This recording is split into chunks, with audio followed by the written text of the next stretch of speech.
तो दोस्तों, कहानी की शुरुआत होती है तीन बेहद शरारती बच्चों से जो केबल कार में बैठने के लिए एक सुपरवाइजर के पीछे हाथ धोकर पड़ जाते हैं।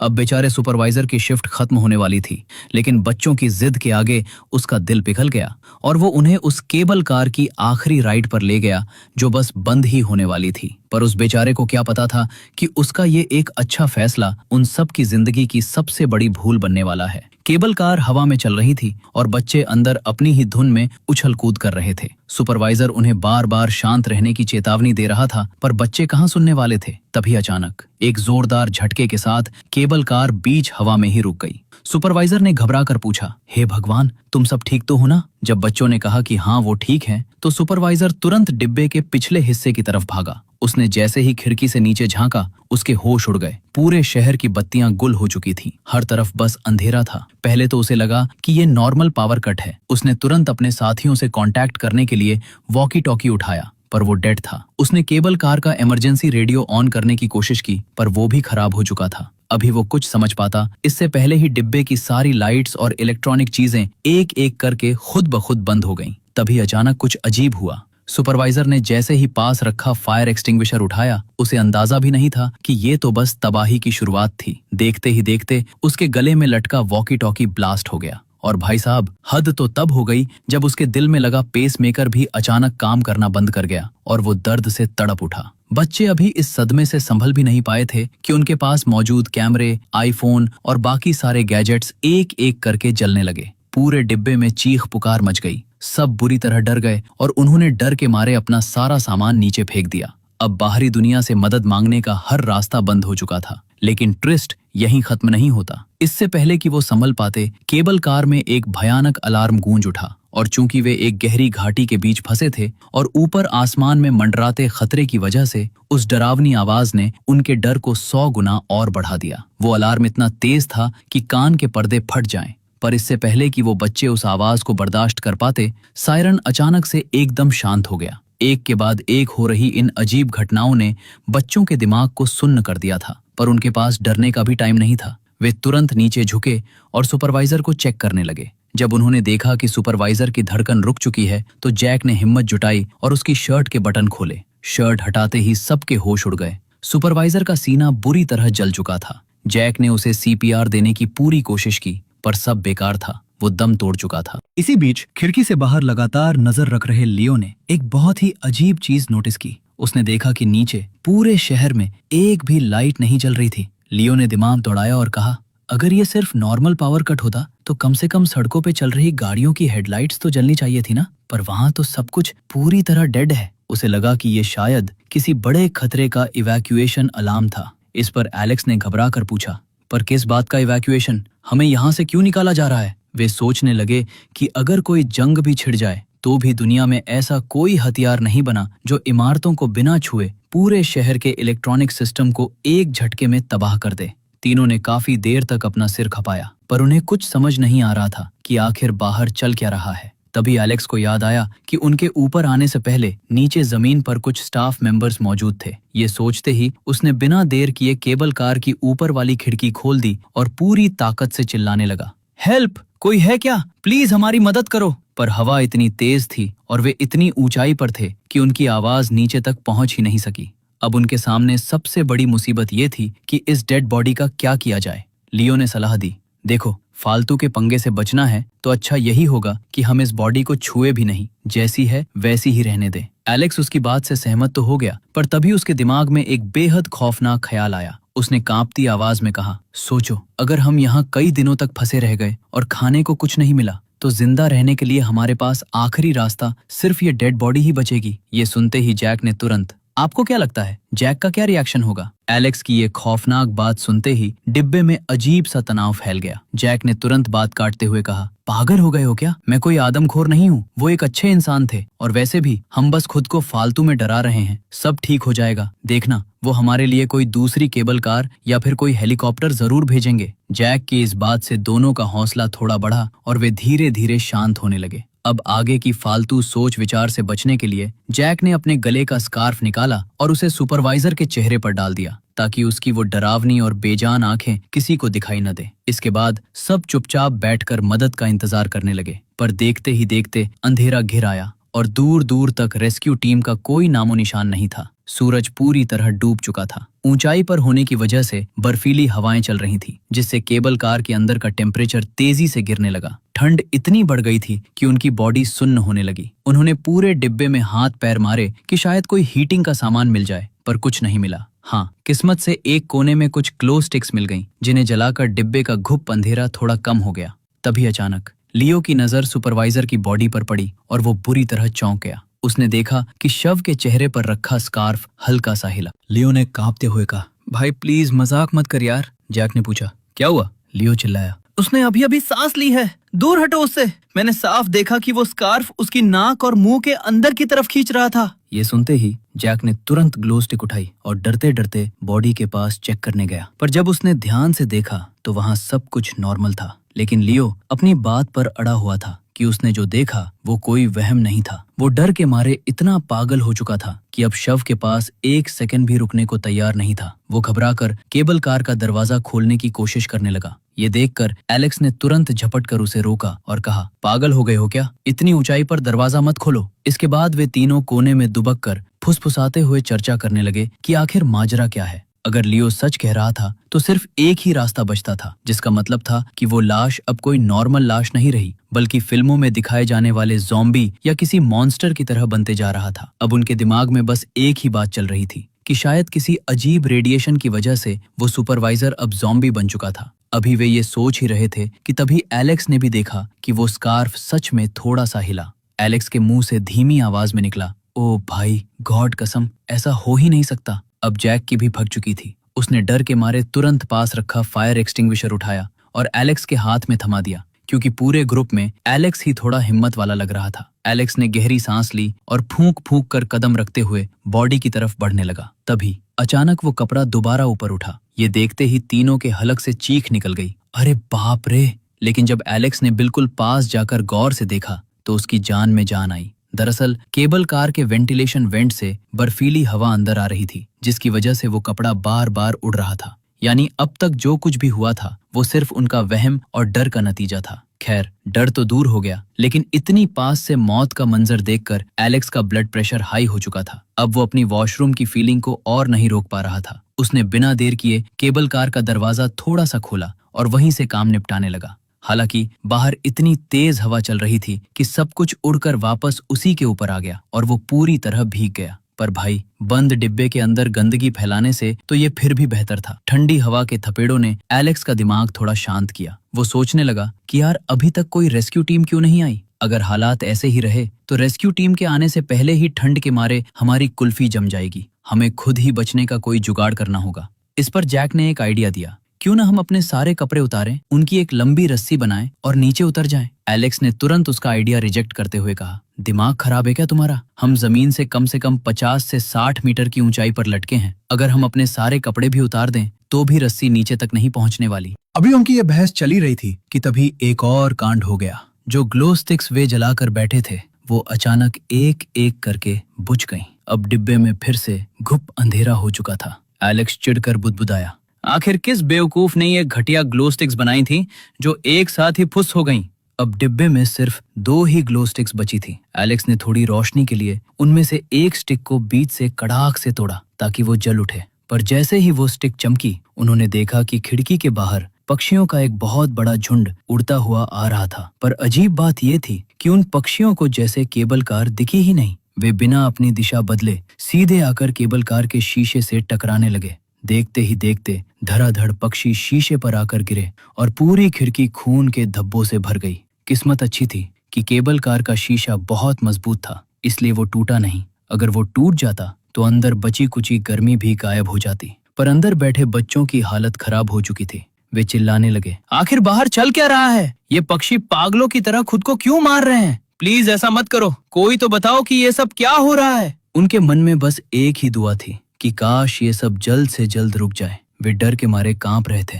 हे भगवान, मुझे बस यहाँ से बाहर निकालो। अब तीनों को इतना तो समझ आ गया था कि इस अजीब नजारे का कनेक्शन उसी ब्लैकआउट से है, पर इसके पीछे की असली वजह क्या थी, ये सोचना उनके बस के बाहर था। धीरे धीरे उन्होंने दिमाग दौड़ाना बंद कर दिया। क्योंकि रात जैसे जैसे गहरी हो रही थी, हड्डियां कंपाने वाली ठंड बढ़ती जा रही थी। उनके पतले पतले कपड़े इस बर्फीली ठंड को नहीं झेल पा रहे थे। तभी उन्होंने ठंड से बचने के लिए एक आइडिया लगाया। उन्होंने अपने कुछ एक्स्ट्रा कपड़े उतारे और उन्हें आपस में लपेटकर खुद को ढकने की कोशिश करने लगे। इसी बीच जब उन्होंने अपनी जेबें टटोली तो उन्हें कुछ काम की चीजें हाथ लगी।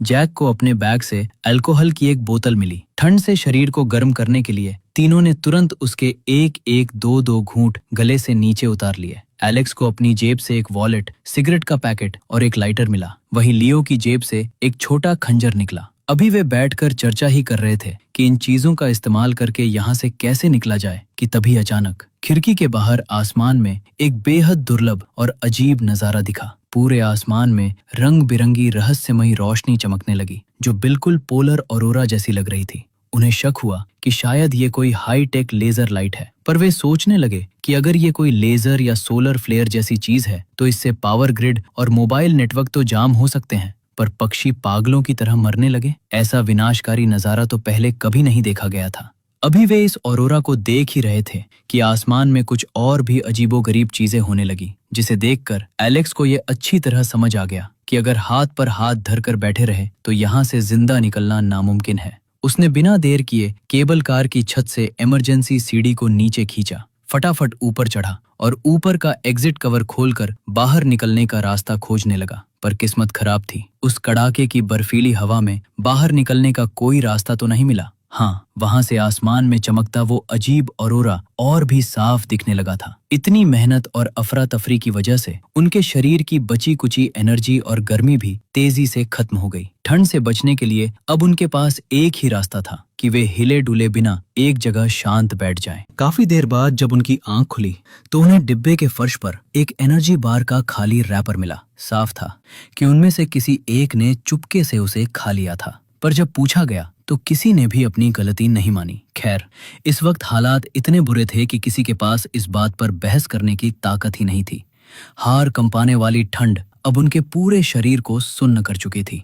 गर्मी पाने के लिए उन्होंने आखिरी रास्ता चुना। एलेक्स ने अपने वॉलेट से सारे नोट निकाले और लाइटर से उनमें आग लगा दी। पर भाई, चंद कागज के नोटों की आग भला कितनी देर टिकती। जैसे ही नोट जलकर राख हुए, आग तुरंत बुझ गई और डिब्बा फिर से बर्फ जैसा ठंडा हो गया। तभी अचानक उनके दिमाग की बत्ती जली। उन्हें याद आया कि ये केबल कार वैसे भी बंद होने वाली थी और पूरे शहर में हुए इस महा ब्लैकआउट की वजह से नीचे मौजूद स्टाफ शायद उनके बारे में पूरी तरह भूल चुका है। वैसे भी इस तबाही के माहौल में कोई फालतू में आसमान की तरफ तो देखने से रहा, लेकिन अगर जमीन पर कुछ अजीब या संदिग्ध चीज गिरेगी तो पेट्रोलिंग करने वाली टीम की नजर उस पर जरूर जाएगी। बस फिर क्या था, उन्होंने एक खौफनाक प्लान बनाया, सुपरवाइजर की डेड बॉडी को नीचे फेंकने का। तीनों ने मिलकर अपनी पूरी ताकत लगाई और केबल कार के दरवाजे को जबरदस्ती थोड़ा सा खोल दिया। दरवाजा खुलते ही बर्फीली हवा का एक जोरदार झोंका अंदर आया, जिसने उनकी कुल्फी जमा दी। उन्होंने बिना सोचे समझे सुपरवाइजर की भारी भरकम लाश को नीचे खाई में धकेल दिया और तुरंत दरवाजे को जोर से पटक कर बंद कर दिया। लाश को नीचे गिराने के बाद वे तीनों कोने में दुबक कर बैठ गए और भगवान से लगातार दुआ करने लगे कि उनका ये खतरनाक आइडिया काम कर जाए। दोस्तों, कहानी में आ जाता है सबसे बड़ा टर्निंग पॉइंट। तभी अचानक उन्हें नीचे से एक सिग्नल फ्लेयर आसमान में जाता हुआ दिखाई दिया। रोशनी देखते ही तीनों ने तुरंत केबल कार का दरवाजा खोला और नीचे झांका। और भाई साहब, उनका प्लान काम कर गया था। नीचे स्टाफ के लोग उन्हें ढूंढते हुए आ चुके थे और ऊपर की तरफ इशारा कर रहे थे। तीनों की खुशी का ठिकाना नहीं रहा। वे अपनी पूरी ताकत से चिल्लाने लगे, हेल्प, हम यहाँ ऊपर हैं, प्लीज हमें बचाओ। लेकिन वे जमीन से बहुत ज्यादा ऊंचाई पर थे, इसलिए नीचे वालों तक आवाज पहुंचाने के लिए उन्हें पागलों की तरह बार बार चीखना पड़ रहा था। पर अभी वे 2 बार चिल्लाए भी नहीं थे कि तभी एलेक्स के कान में एक बहुत ही अजीब और डरावनी आवाज आई, गड़गड़ाहट की आवाज। दरअसल पहले जो तेज सायरन बजा था और अब ये बच्चे जो पागलों की तरह चीख रहे थे, इन दोनों आवाजों के वाइब्रेशन से पहाड़ की चोटी पर जमी कमजोर बर्फ पूरी तरह से खिसक गई। पलक झपकते ही पहाड़ पर एक भयानक अवलांच आ गया और देखते ही देखते नीचे मौजूद रेस्क्यू टीम के सारे लोग जिंदा बर्फ के नीचे दफन हो गए। नीचे से चीखने की आवाजें आईं और सब कुछ शांत हो गया। ये खौफनाक मंजर देखकर तीनों के पैरों तले जमीन खिसक गई। मदद की आखिरी उम्मीद भी खत्म हो चुकी थी और वे पूरी तरह हताश हो गए। लेकिन एलेक्स ने अभी भी हार नहीं मानी थी। उसने नीचे की तरफ देखा और कहा, सुनो, इस बर्फीले तूफान की वजह से नीचे घाटी में अब बर्फ की एक बहुत मोटी और सॉफ्ट परत जम चुकी है। अगर हम इस केबल कार से नीचे सीधे उस बर्फ पर कूद जाएं तो शायद हमारी जान बच सकती है। लेकिन भाई, 50 से 60 मीटर की ऊंचाई से नीचे कूदना मौत के कुएं में छलांग लगाने जैसा था। इसलिए जैक और लियो में से किसी की हिम्मत नहीं हुई। आखिरकार ये तय करने के लिए कि पहले कौन कूदेगा, उन्होंने रॉक पेपर सिजर गेम खेलने का फैसला किया। शर्त ये थी कि जो जीतेगा वो नीचे कूदेगा और रेस्क्यू लेकर आएगा, और जो हारेगा वो अपनी किस्मत के भरोसे यहीं रुकेगा। किस्मत का खेल देखिए, इसमें लियो हार गया। अब लाचार होकर उसे अपनी हार माननी पड़ी। वो डर से कांपते हुए केबल कार के दरवाजे के पास गया और जैसे ही उसने नीचे कूदने के लिए दरवाजा खोला, हवा का एक इतना भयानक और बर्फीला झोंका आया कि लियो का बैलेंस बिगड़ गया। वो सीधे डिब्बे के फर्श पर जाकर गिरा और सिर पर चोट लगने की वजह से वहीं बेहोश हो गया। जैक डर के मारे जोर से चिल्ला उठा। अब लियो तो बेहोश हो चुका था, यानी उनका ये प्लान भी फेल होने की कगार पर था। ये देखकर एलेक्स ने सोच लिया कि यहाँ हाथ पर हाथ धरकर घुट घुट कर मरने से तो अच्छा है कि कुछ बहादुरी दिखाई जाए। उसने अपनी पूरी हिम्मत जुटाई, एक गहरी सांस ली और केबल कार के खुले दरवाजे की तरफ कदम बढ़ा दिए। फिर सीन कट होता है और कहानी सीधे कई दशकों आगे पहुंच जाती है। सालों बाद ये तीनों उसी पहाड़ पर लौटते हैं। इस बार उनके पास बेहद एडवांस और मॉडर्न केबल कार थी। काफी मशक्कत के बाद वे आखिरकार उस रहस्यमयी पहाड़ की चोटी तक पहुंचने में कामयाब हो जाते हैं, जहां सालों पहले वो हादसा हुआ था। पर क्या उन्हें वहां कोई जिंदा मिलता है? ये राज हमेशा के लिए दफन हो जाता है। उस सुपरवाइजर का सामान उसी पहाड़ पर दफना दिया जाता है ताकि बचपन के उस भयानक और कभी न भूलने वाले हादसे की याद ताजा रहे। लेकिन तभी कहानी में एक ऐसा मोड़ आता है जिसे देखकर आपके होश उड़ जाएंगे। वहां खड़े लियो की नजर अचानक अपने दोस्त के हाथ पर बने एक टैटू पर पड़ती है। वो टैटू ठीक वैसा ही था जैसा उस तबाही का कारण था। लियो को याद आता है कि वे एक ऐसी खगोलीय घटना का शिकार हुए थे जो हजारों सालों में एकाध बार ही होती है, यानी 9 ग्रहों का महासंयोग। जब सौर मंडल के सारे ग्रह घूमते हुए सूरज की एक ही तरफ एक सीधी लाइन में आ जाते हैं, तो उनके भारी गुरुत्वाकर्षण बल की वजह से पृथ्वी पर एक बेहद खतरनाक मैग्नेटिक स्टॉर्म आता है। इसी तूफान ने उस रात शहर के सारे इलेक्ट्रॉनिक डिवाइसेस को एक झटके में तबाह कर दिया था। लेकिन तभी लियो को अचानक झटका लगता है कि कुछ तो गड़बड़ है। उस खौफनाक रात के डर ने उसके दिमाग पर इतना गहरा सदमा पहुंचाया था कि उसने कसम खाई थी कि वो इस मनहूस जगह पर कभी वापस नहीं आएगा। और अगले ही पल एक जोरदार झटके के साथ लियो की आंखें खुल जाती हैं। भाई साहब, ट्विस्ट ये है कि लियो अभी तक बेहोश था और उसने जो कुछ भी देखा वो सब उसके दिमाग का एक बहुत बड़ा वहम और हेलुसिनेशन था। 9 ग्रहों के इस महासंयोग के बारे में उसने कभी किसी आर्टिकल में पढ़ा था, और क्योंकि वो बेहोशी की हालत में इस तबाही की असली वजह जानना चाहता था, इसलिए उसके सबकॉन्शियस माइंड ने सपने में ही ये पूरी थ्योरी गढ़ ली थी। असलियत तो इससे भी कहीं ज्यादा दर्दनाक और खौफनाक थी। असल में उस ठंडी और बर्फीली केबल कार के अंदर एलेक्स के पास इतनी हिम्मत ही नहीं थी कि वो किसी के लिए खुद की जान दांव पर लगा सके या नीचे कूद सके। और इससे भी ज्यादा निराशा की बात ये थी कि कड़ाके की ठंड की वजह से उन सब का शरीर पूरी तरह से जम चुका था, यहाँ तक कि वे चाहकर भी अपनी जगह से हिल नहीं पा रहे थे।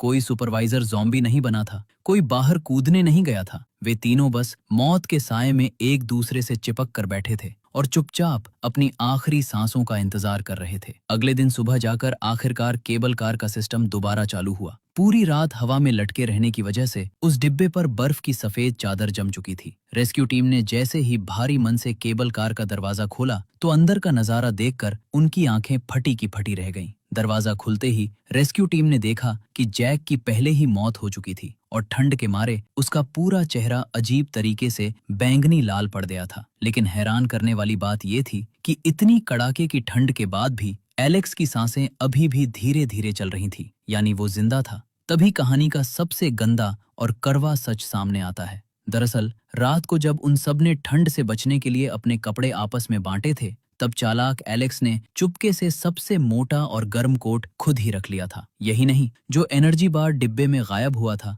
वो भी एलेक्स ने ही चुराकर अकेले खा लिया था ताकि वो खुद को जिंदा रख सके।